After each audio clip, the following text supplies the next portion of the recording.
Assalamualaikum warahmatullahi wabarakatuh. Kami dari kelompok 2 kelas Kewirausahaan C akan mempresentasikan tentang bab 3 yang berjudul Berpikir Kreatif. Berikut adalah anggota kami. Yang pertama ada Reflidian Permata dengan NIM 2017310368. Yang kedua ada Muhammad Kevin Rivaniar dengan NIM 2017310501. Yang ketiga ada Iva Kurniatin dengan NIM 2017310776. Yang terakhir ada Poppy Kusuma dengan NIM 2018310072. Selamat menyaksikan. Terima kasih atas kesempatannya. Nama saya Reflidian Permata dengan NIM 2017310368. Di sini saya akan menjelaskan tentang berpikir kreatif.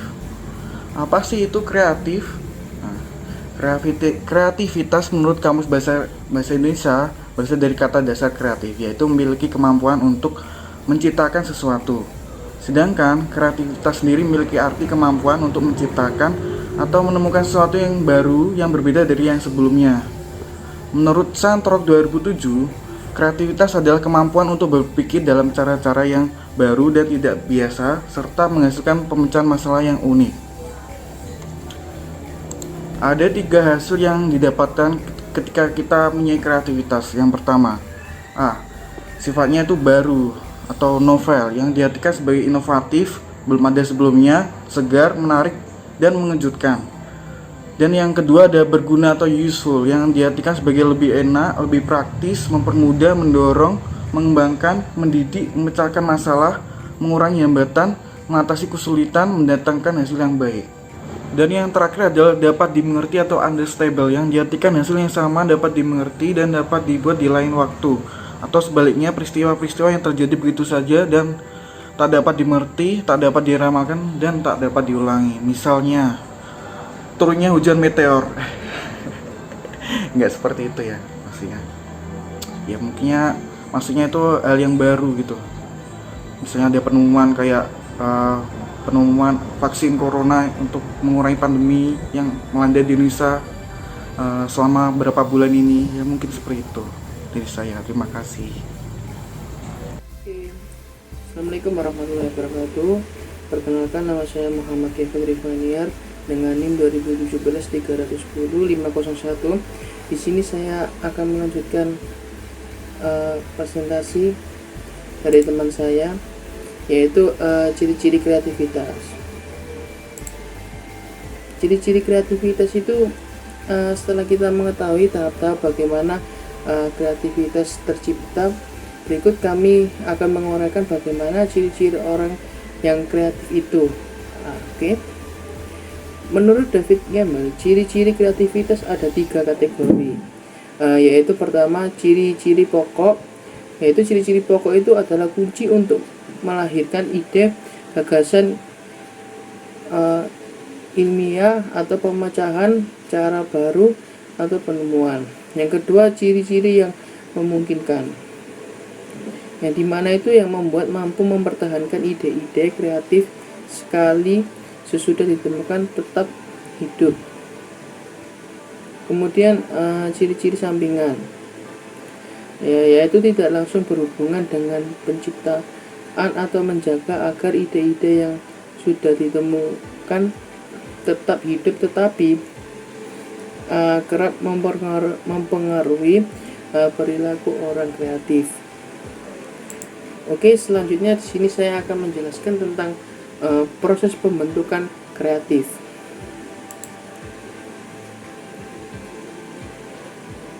Oke, dari proses pembentukan kreatif ini terdapat 4 tahap, yaitu yang pertama persiapan, inkubasi, penerangan, dan yang terakhir verifikasi.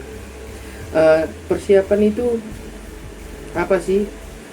Maksudnya yang dilakukannya, yaitu proses mengumpulkan informasi, menganalisa dan mengeksplor solusi. Langkah ini mencakup persiapan akal untuk siap berpikir kreatif, pelatihan formal, pelatihan saat kerja, pengalaman bekerja, dan mengambil peluang belajar lainnya. Pelatihan ini memberikan dasar cara membangun kreativitas dan inovasi. Kemudian yang kedua itu ada inkubasi. Apa sih inkubasi itu? Ya, inkubasi ini menurut dari pembentukan kreatif ini adalah alam bawah sadar memerlukan waktu untuk merefleksikan informasi yang dikumpulkan. Kemudian yang ketiga itu ada penerangan. Di sini penerangan yang dimaksud itu adalah inspirasi yang tidak datang saat seseorang sedang memikirkan sesuatu masalah, melainkan ketika dia berada dalam keadaan yang rileks. Oke. Yang terakhir adalah verifikasi, yaitu biasanya bagi wirausaha sih, yaitu menguji ide atau memastikan akurasi dan manfaatnya yang dijalankan dengan melakukan percobaan, menjalankan simulasi, menguji pemasaran baik pun untuk produk atau jasa, serta menetapkan program pemandu dalam skala kecil, membuat prototipe dan banyak kegiatan lainnya yang dirancang untuk memverifikasi bahwa ide baru tersebut bisa diterapkan dengan hasil dan praktis. Oke, itu aja, sekian dari saya. Apabila salah kata, wassalamualaikum warahmatullahi wabarakatuh.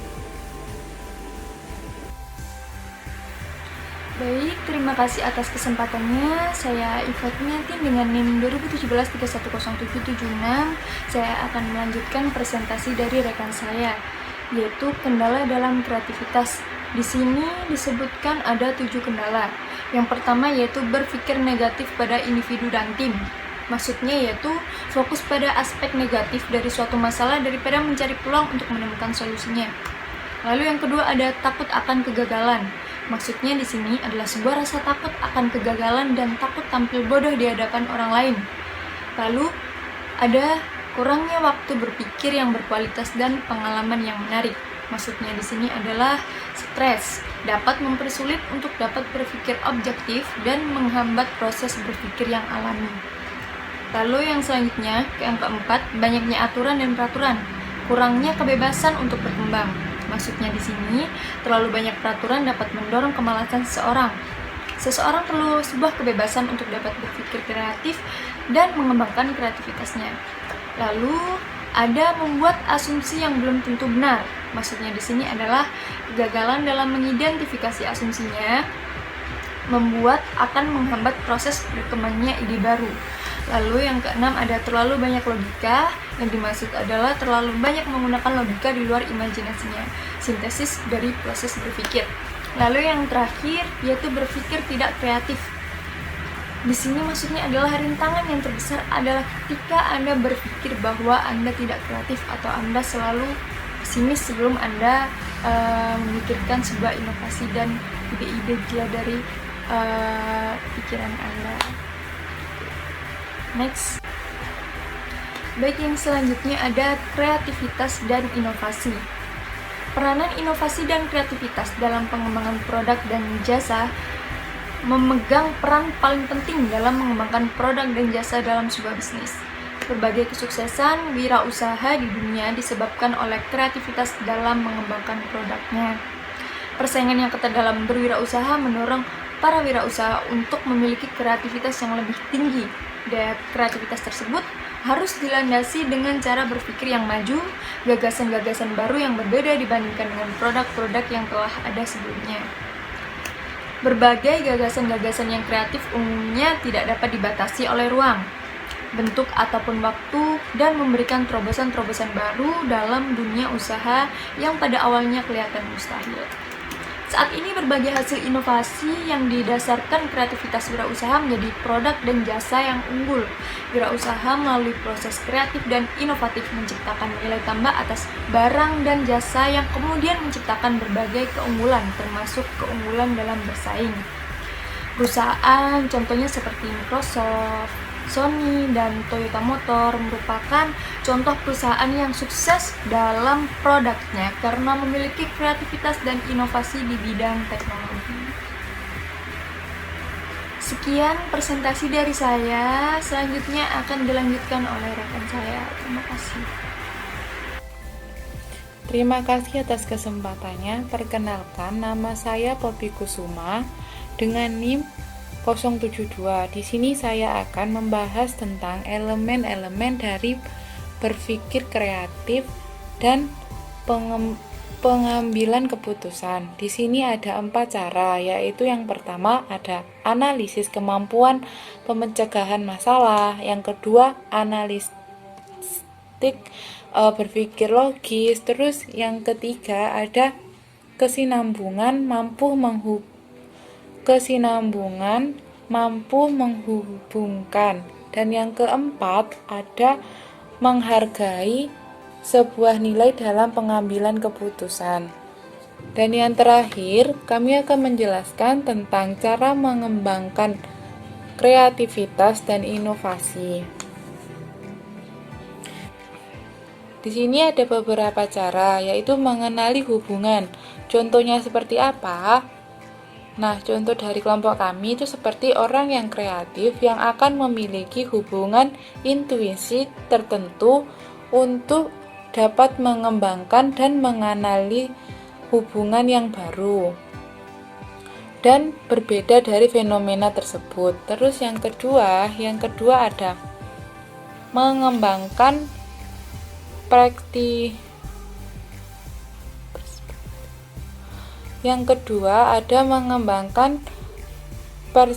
perspektif fungsional.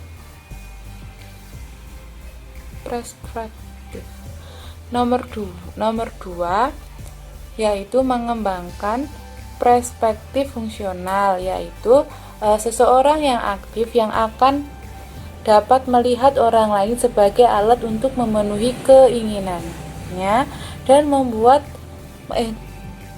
seseorang yang kreatif akan dapat melihat orang lain sebagai alat untuk memenuhi keinginannya dan membantu menyelesaikan suatu pekerjaan. Nah, yang ketiga ada gunakan akal Anda, yaitu sebagai proses kreativitas melalui pemikiran logis dan analitis, terdapat pengetahuan, evaluasi, dan tahap implementasi. Jadi, bila kita ingin lebih kreatif, kita harus melatih dan mengembangkan kemampuan kedua otak kita. Dan yang terakhir ada Anda harus hapus perasaan ragu-ragu, karena banyak kebiasaan atau mental yang membatasi dan menghambat pemikiran kreatif. Sebuah studi pun menemukan bahwa orang dewasa hanya menggunakan 2 banding 10 potensi kreatif yang dimilikinya. Seperti itu, sekian dari kelompok kami dan terima kasih.